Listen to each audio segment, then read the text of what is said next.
Hello and welcome to another episode of your legislative program, The Gavel. I am Lanre Lasisi. Now, as much as you might be wondering what today's program holds, especially with the lawmakers still on recess, I guarantee you the Gavel this week will be of interest to you. During the week, the leadership of the National Assembly played host to some groups and individuals. That report will come up later in the program. Our key focus this week is an assessment of the 8th National Assembly, the number of bills that were passed, those rejected by President Muhammadu Buhari, and how the 9th National Assembly can scale through the constraints. We also have interviews with two lawyers who have played pivotal roles in the National Assembly for some years now, and they will be analyzing these issues. But first, here's a short report. On the 2nd of July, when the 9th National Assembly resumes fully, hopefully having sorted out their office allocations and sitting arrangements in their various chambers for which they adjourned at the first sitting, parliamentary work is expected to be paramount, one of which may be to attend to the 8 pending bills spilled over by the 8th Assembly and the 45 bills returned by President Muhammadu Buhari. 2 of those bills are considered very important. The Petroleum Industry Governance Bill proposed about 18 years ago, which seeks to tackle corruption in the petroleum industry, and the Electoral Act Amendment Bill, which international observers believe will tackle some of the issues observed in the 2019 general elections. Of these 30 recommendations, the majority of them involve legal reform. Therefore, of course, we look to the National Assembly to be taking the initiative on having an inclusive debate, an inclusive conversation, and moving these recommendations forward. And what we see from other countries around the world is that it's critical that this starts early. In returning some of the bills, President Muhammadu Buhari raised issues such as inconsistencies, drafting errors, and conflicts with other provisions of the Constitution and other acts, among others.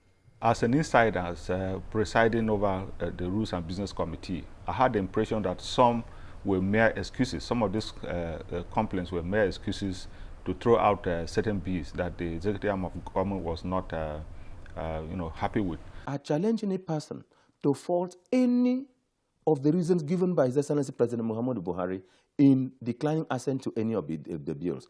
Any reason.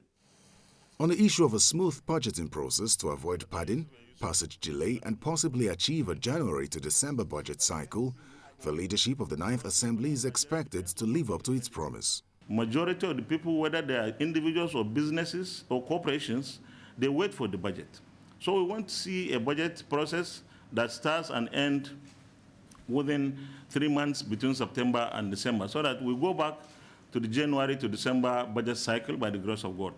Lawmakers in the 8th Assembly had canvassed for early submission of the budget by the President and to be carried along during the preparation process. Ultimately, the lawmakers in the 9th Assembly are faced with the challenge of being non-partisan, non-tribalistic, and refusing to be bullied by any of the 2 other arms of government. And it would be important to know how the promised synergy between the legislature and executive arms of government will translate to good governance. Now, our first interview is with the Senior Special Assistant to the President on National Assembly Matters, Senator Ita Enang, a former parliamentarian. He has served as chairman of the Committee on Rules and Business in the House of Representatives and in the Senate. We begin with his assessment of the achievements of the 8th National Assembly, especially in the area of lawmaking. The 7th and 8th cannot be compared in terms of bills only, because their productivity should be measured according to the circumstances of their emergence and the circumstances of what was prevalent at that time. The 7th Assembly was the assembly exclusively under Jonathan, and there was this. That was the first term of Jonathan. And there was these contestations for him to contest and win again. And there were, that legislature didn't have so much of legislative activism. It was much of political activism, things that defined it. And it didn't, there were a lot of laws which it concentrated in oversight, implementation of those laws. And there were also, at the early stage of the sixth assembly, the question of the doctrine of necessity. Yes. Then, so that had a spillover on the 7th assembly. And so, but in terms of the 8th assembly, the relationship between the executive and the legislature was tough, sometimes elastic, sometimes volatile, sometimes combustible, and sometimes temperamental. Sometimes it wasn't, I can't say there was a time that it was at a cruising level, you know. So that heat made them go back and concentrate more on legislation. And of course, this is an administration under President Buhari and the APC, yes, which came in for the very first time. So it also had to have a tilt toward the policy and programs of the APC. And then that administration thought that, and it did, thought of making a lot of laws that will tailor it away from the PDP 16 years to create a niche and for the APC's beginning of their own administration. Okay. And so they were very active in terms of lawmaking. In the course of being active, they made so many laws. And in the course of making those so many laws, there were also so many mistakes, so many avoidable issues, which led to also commensurate a number of decline. Yes, I was actually going to go to that number of decline because, you know, just as you said, the whole issue was a lot of bills were passed, and the 8th Assembly holds it as its pride that they've passed more than... They counted for themselves and accounted for them, and the country counted for them. Good, I praise them for that. But they also, on the flip side, is the issue of the number of declined bills that were the president declined assent to. Yeah. And I would like to take you up on those ones, because I'm asking this now because you were also in the legislature. A situation where a lot of those bills come back, and we hear reasons like duplication, of drafting errors, of difficulty to implement. Some were even, the reasons given are that they were going to water down already existing laws. Yeah. What's your takeaway from there? You were in the legislature. Yeah, I was in the legislature, and I want to say that this was part of as chairman of Rules and Business, yes, then scrutiny, under the Gali Umar Abba speakership, and under the Master speakership, and under the Bankola speakership. Now, we had some practice in the Rules and Business Committee. Before any of these bills is ripe for listing as for second reading, you must provide compendium. 1. 2, there was also the Scrutiny Committee, which was later merged to become Rules and Business. It subsumed the work. I chaired the Scrutiny Committee as well. Now, the Scrutiny Committee, which merged with Rules and Business, yes, the job was to look at the bills. Now, is there an existing law on this matter? Is the matter that is sought to be done, is the bill constitutional? That is before you even bring it out. Now, you also look, is there a new thing to be covered by this bill? Is there mischief in existing law that should be cured? That is why this bill should come up. Or is there a lacuna in the implementation of the existing law that it should be cured?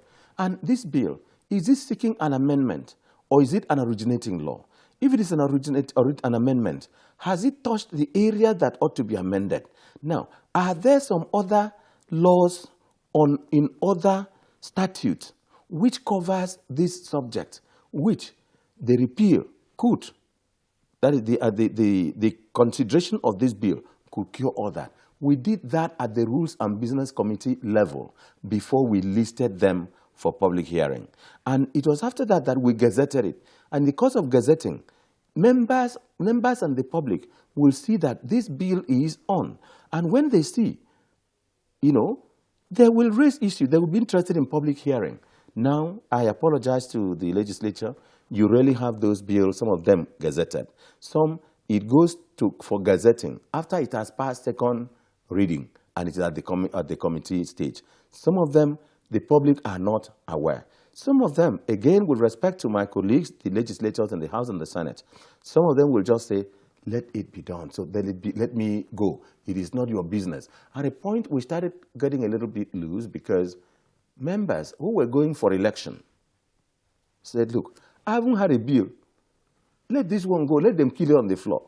And in the Senate, I had quite some problem because when I raised some of those things on the floor, as chairman of Rules and Business, yes, members got angry that I was killing their bills. Let me then take it to you then as a former lawmaker, former chairman, Rules and Business, which is the engine room of the whole lawmaking function. If you look at some of the, and I think you touched on this, if you look at some of the bills that are brought also, we have a situation where a lot of them are bills on establishing this commission, establish this institution, education, this polytechnic here, federal institution here. And it appears as it is right now that the National Assembly should ideally, understanding the financial, because a lot of times the National Assembly refers to itself as the keeper of the purse. Yeah. It should understand that there's a little money to go around. Yeah. How was it during your time, and what's your advice going forward for this? In my time, before you bring any bill that seeks to establish an institution or a body that is going to incur expenditure, you must attach what we call financial compendium. That is, this bill this college I want to establish, this is how I'm going to fund, this is how it will be funded. The fund is going to come from so. So if you want to establish it, you attach it. The National Assembly, all the members will agree that, yes, there is going to be money from this source to fund that new university, for instance, or that new polytechnic. That is why it is not easy. And of course, it is not easy for the legislature to originate the passage for the establishment of university, college of education, the polytechnic, and all that. I brought about 2-3 bills and sought to establish the College of Education first, then later a polytechnic. Then I did that in the House of Representatives.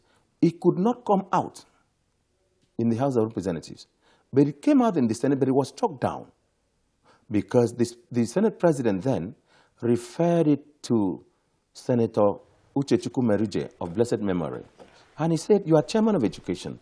How are we going to be able to fund this? Senator David Mark, as president of the Senate, found it difficult to let it come out. When I even brought the bill to establish the University of Uyo, the University of the University of Uyo, I had to convince him that the University of Uyo is already in existence, that it was established in 1992, that why I'm bringing this bill is that the president brought a bill, it was not passed, and that all the degrees of the University of Uyo is now deemed as if it were illegal.